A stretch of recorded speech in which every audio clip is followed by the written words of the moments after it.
Hi everyone, welcome back to my channel, or welcome if you're new here. For the video today, I am out of the house. I am on my way, or just parked, ready to go inside for an appointment with my specialist. This is kind of like my pre-op specialist appointment with my gynecologist slash surgeon for my upcoming laparoscopy. I have only communicated with him by email so far, so I'm very excited to have this appointment today and figure out our plan of attack. I didn't vlog on the drive just because I was a bit nervous about the drive and parking situation, but I'm here. It is about 15 minutes until my appointment, so I better get in there just in case I need to fill out some forms, but I am ready. I have had a Red Bull, hence the manic energy, and I've got like my file of medical stuff with me, so I am all ready. I thought I would just check in, and I guess I'll see you afterwards when I'm done. I just thought I'd share this moment now because obviously I'm very excited, and I suppose I just want to say I hope that the outcome of this is a surgery date and understanding more on exactly what will be done. But yeah, I'll check in when I'm done. Alright, I am done with my appointment. I've got to say, I'm in even better spirits than what I was when I went in beforehand. Obviously I was excited before, a little bit nervous because I wasn't 100% sure of the outcome, but I feel like everything that I wanted from the appointment I got. I got further validation on everything I've been feeling. I've got to say, the doctor that I saw, he's amazing. He really is, I'd say, the best in Brisbane. I've heard so many good things, and I can say from meeting him, he's just such a personable doctor. I think that he has good bedside manner and explained everything in a very helpful way. I also have a surgery date, which I know it sounds crazy. I am so excited for. I think last time I had a laparoscopy, I was very nervous. I had strange sort of thoughts and nerves about them cutting open my stomach. It just made me feel really sick to think about. But this time, I'm not really that nervous. I don't know, maybe the nerves will come when I get closer to the day, but I mean, it's 3 weeks away. It's really not that long in the grand scheme of things. Anyway, I have pretty much everything that I wanted out of the appointment. I've got a lot of papers, a lot of information, and I'll share everything when I get home. I just thought I'd check in while I'm driving, and it's all fresh in my mind. I just wanted to say I'm very happy, very excited, and obviously when I am at home and can pay full attention and I'm not fading in and out of the light, I'll be able to share a lot more. So see you at home. Alright, I am home now. I did just take a little bit of a break to have lunch, but now I'm basically going to go through my paperwork that I got in the appointment and figured it might be interesting to share some of the things that I got with you. I know I touched base at the start of the video before my appointment, and then a little clip after the appointment previous to this, but I might quickly run down what had happened previous to today in case you didn't see my previous adenomyosis diagnosis video. What a tongue twister. But basically, long story short, I have had a laparoscopy already to search for endometriosis or some underlying issue to my pain about 8 years ago, and had a different doctor and everything. Through the laparoscopy, she found nothing wrong with me. That's what she said, that's what she could see in her photos. And in this whole time since, while I've been in pain a lot, I've kind of tried to push it to the back of my mind, thinking I was told nothing's wrong, and everything else had been ruled out as well. So I just sort of put up with it until end of last year, where I did have a 3-month-long period. I'm not talking about a 3-month-long period of time of something, but a 3-month-long period of bleeding. I had my period for 3 months. Not a traditional period, obviously. There was something wrong there, but I had that happen and realized, like, I kind of need to get back to trying to see a doctor and figure out what's going on, because clearly this is not normal. From there, I did a little bit of research. I joined Nancy's Nook on Facebook, which I'm sure if you struggle with any of these sort of chronic pain relating to the uterus and ovaries, if you struggle with any of these sort of things, even if it's just chronic period pain, perhaps you've heard of this Facebook group. It's very good. And I also just started looking at different doctors around Brisbane, because I figured things didn't go well last time with the previous doctor. I mean, nothing really bad happened, but obviously I'm in pain, and she said that there was nothing wrong. So I just thought I would try someone else. And one name that I kept seeing pop up was Dr. Graham Trunk, and on his website, or possibly a related website to his, by him, he has this big questionnaire that you can fill out with all of your symptoms and include pictures of previous surgeries if you've had them. So I spent like 20 minutes one day filling out all the questions and included my photos and waited to hear back. In that time, I just sort of took it upon myself to ask my GP for a referral, and afterwards, I think it was the same day actually, I got his feedback, and he was saying that from the pictures from 8 years ago, he could easily diagnose me with adenomyosis. Couldn't see any signs of endometriosis in the pictures I uploaded from my previous surgery, but this was enough for him to say I should make an appointment. And all of this happened about 2 months ago. I basically tried to book an appointment as soon as possible to get the ball rolling. I remember when I called to book, actually, I was just saying, you know, is there a long wait time? I want to book in to see Dr. Trunk. And I remember the receptionist started to say, there's about 8. And I'm thinking, oh no, she's going to say 8 months. 8 weeks. So I feel like that's not that long to wait. I was pretty happy with that. And yeah, here we are. It's come to today. I feel like this time has dragged a little bit, but I'm glad that I finally had the appointment. And like I've said already, penciled in my surgery. I don't think I said when that will be yet, but it will be at the end of the month, end of June. So that's going to come around quick, I feel. Anyway, inside the appointment today, I will first of all say I didn't have to wait that long, which was really nice. I know that he is a very popular doctor, so I was kind of prepared to wait for a little while. My appointment was at 10, so not too late in the day, which I think helps. If you ever need to book in a specialist, I feel like the best tip that I have is just try and book it earlier in the morning, so there's less of a chance of the backlog of them running late.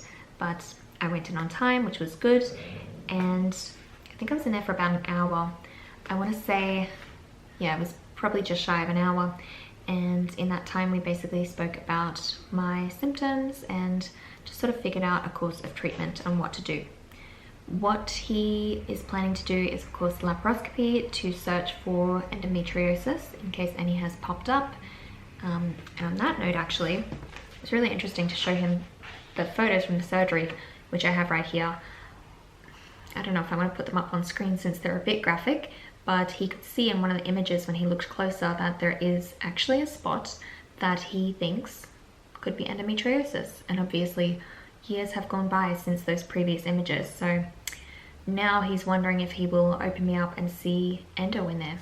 I already know I have adenomyosis. That's been confirmed by him from those previous pictures. He can see multiple signs. Now that they've explained it to me, I can see it's adenomyosis. And even the technician who did the, what was it? I had an ultrasound a couple weeks ago.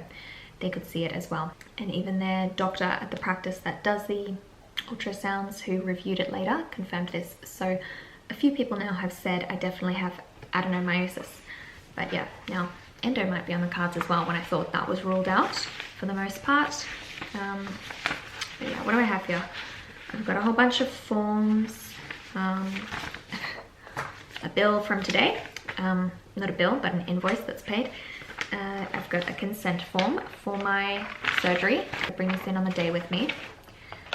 I've got another charge. This is a quote for my surgery, and I wasn't sure if I should say how much it's going to cost, but I feel like this is probably useful information to know if you haven't had one of these surgeries before, if you think you're going to have one. The total price out of pocket, it's saying here, now this doesn't include things like anaesthetist fees since they charge separate, but it's going to be low $2,000, let's say, which isn't bad. I know last time, I think I paid a little bit less, but obviously the doctor was, I don't want to say bad, she wasn't as sought after as Dr. Trunk, and also I believe she practiced ablation technique to remove the endometriosis if found, whereas Dr. Trunk is a lot more specialized and excises, is that the right word? I feel like I'm getting tongue-tied. Yes, he excises endometriosis. I don't know why I was thinking of exorcism there, but it's kind of like that, isn't it? Let's get these demons away from me. I've got a little booklet to prepare for staying in the hospital. Not that it's an overnight stay or anything in my case. I feel like I've seen a lot of people talk about staying overnight, but maybe it's if the surgery is a little bit more in depth, so perhaps I'll keep an open mind depending on what he sees when he has a look. Maybe it's an option. I didn't really discuss it, but as far as things are for now, I'm under the impression I'll be there for the day. So I've just got a little checklist on booking my admission. So I need to book an admission to the hospital. My appointment is made with the doctor, but I guess I need to check in some capacity to have day surgery at the hospital. Here's a fun one, and I remember this well. I'm sure if you've had maybe any sort of abdominal surgery, you will know what I'm talking about when I say bowel prep. I've got a long list of what to do, how to do it. I remember pretty well because it's quite a traumatic sort of day of events. Yeah, so it's just saying how to take my bowel prep. This one is just like a packet that you mix into water, which I'll be doing the day before surgery. And it's also got a list of low fiber foods, which I've definitely had to do this low fiber diet, which just goes against everything that doctors normally tell you to eat, or nutritionists. Obviously, fiber is a good thing, but if you aren't meant to have anything lingering around in your organs or your belly, low fiber is the way to go. But I've definitely done that before when I've had a colonoscopy. I don't think I did low fiber for my first laparoscopy, but obviously it's a long time ago, so maybe I forget.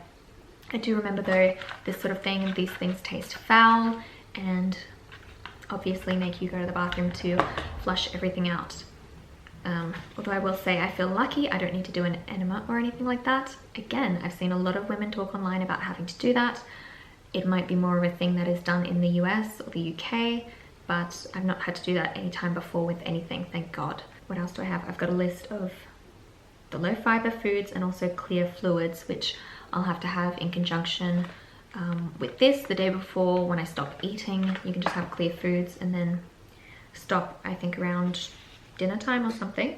But no actual food. It's basically things like water, apple juice, black tea or coffee, which is pretty generous. I thought for some reason I couldn't have coffee previous times, but it says it's okay, obviously without milk.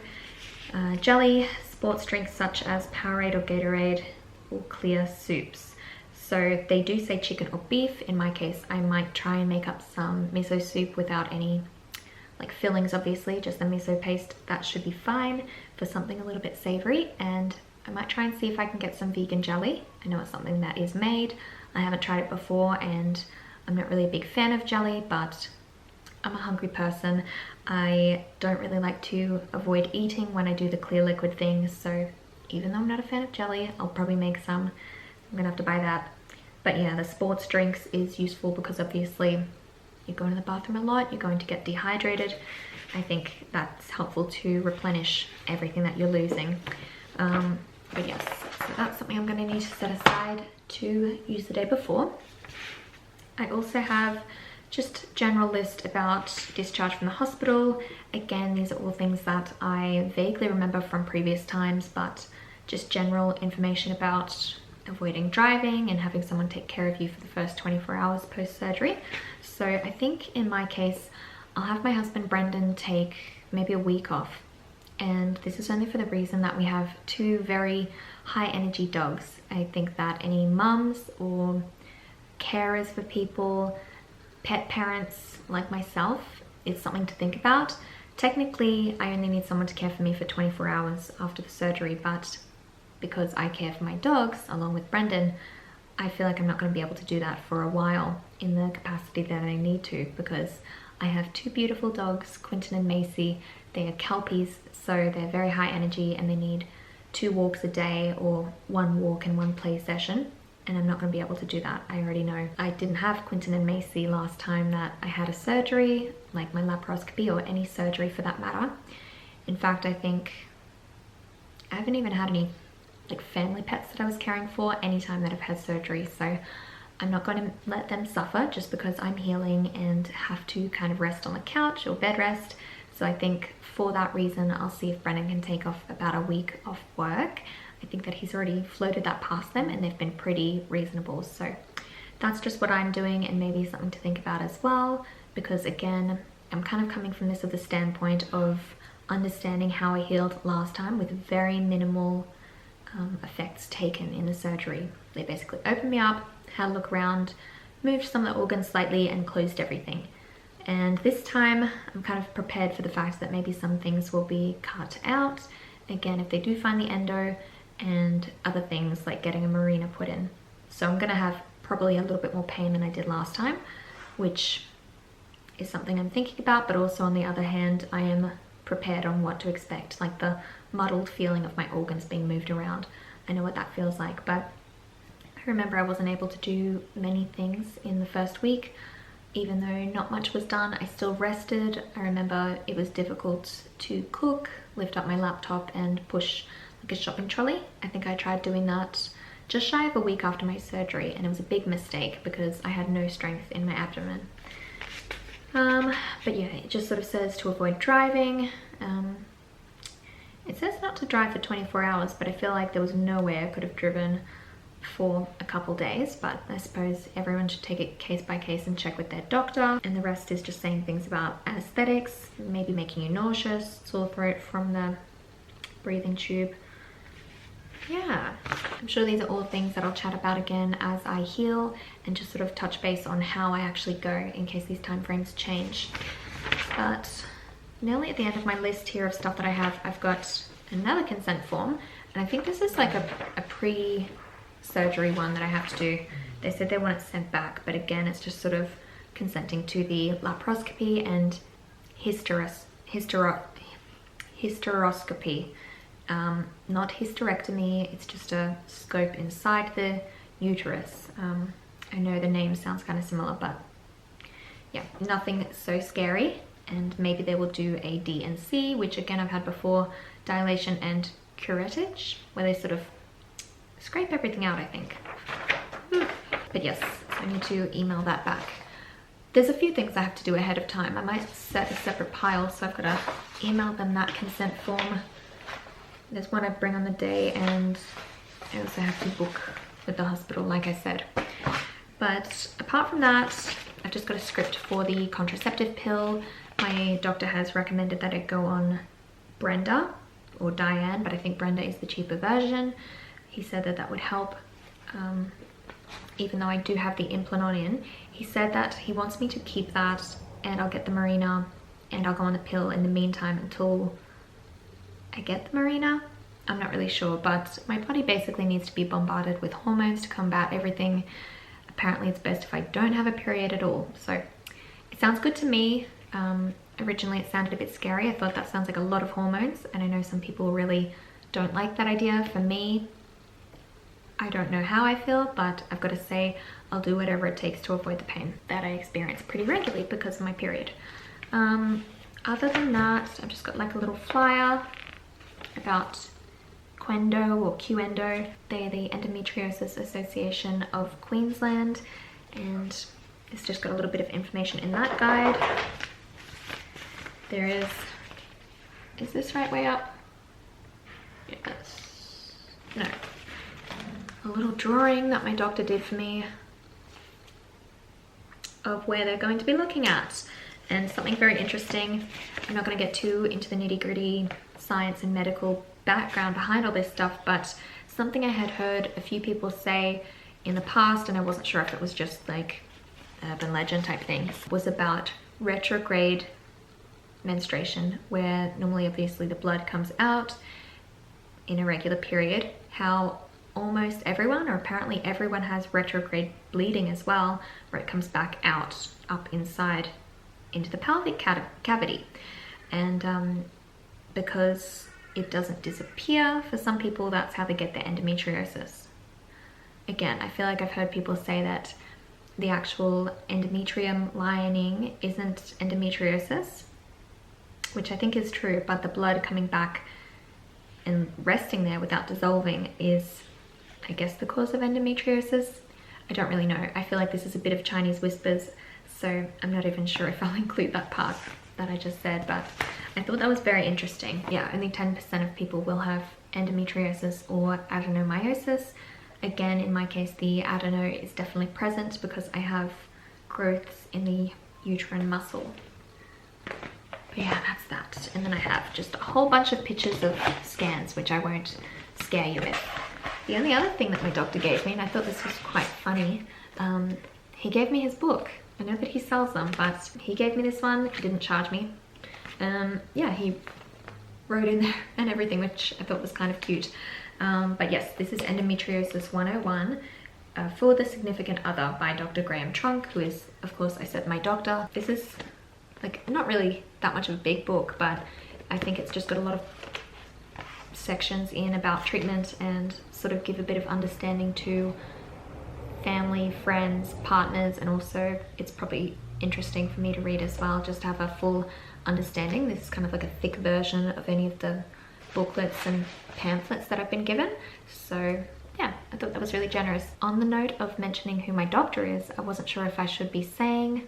For some reason I thought it was a bit weird to not have had the surgery yet and mention, and I can't put into words why. Originally I wasn't going to say so, but then I thought about it and realized I've seen so many of these videos from women who don't name their doctor, and I'm kind of curious because I think that the review would be helpful. In Australia anyway, I haven't seen too many women name drop who they're going to see, so I figured maybe this will help if you were in Brisbane, Queensland, or anywhere in Australia and are open to travel, because so far so good. Obviously I haven't had the surgery yet, but my experience so far communicating with him, getting diagnosed, taken seriously, and how quick everything's moving along, I'm very happy. But that's everything for now, I think. I hope that this video made sense. I know it was kind of all over the place, and I know that there'll be more to talk about in the coming weeks. Like I've said, I have my surgery in about 3 weeks. It's going to be the end of the month. I know that this video might go up like a week from now or something, so perhaps the time frames don't seem like they make sense, but it's coming up quick, let's put it that way.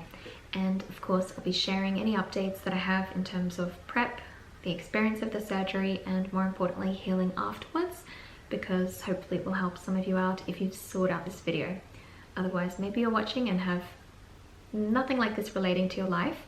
I still think it is useful, and I really appreciate you watching, because I'm sure if you're watching this and think you don't know anyone with endometriosis, you probably do, and maybe just don't know it yet, if that makes sense. Obviously these sort of things like endo and adeno affect 10% of people, which is a small number, but in some ways it's not. I feel like out of everyone you know, it could be people in your family, colleagues, or friends that do suffer with a similar thing, and it is obviously a bit more of a taboo topic and not many people talk about it. So I just feel it's my duty to sort of share everything that's going on with me in case it helps, I guess, spread the word a little bit. Obviously a lot of people know what this is, but not many people know much about it, especially the adenomyosis. I know for myself, I'd always heard about endo, but not really much about adenomyosis. So yeah, I'm just doing my part. With that though, I think I'll be wrapping up the video here. I'm just going to be having a little bit of a relaxing day from here, organizing time off with my work, and maybe organizing my admission to the hospital. Whatever I have to do there, I'm not too sure, but I will look into it. And like I said, I'll be wrapping up the video here, but I just wanted to thank you so much for watching. I really hope you enjoyed this one. Please give me a thumbs up if you did, and subscribe if you haven't already. But like I said, I will be leaving you here, and hopefully I'll see you next time. Bye!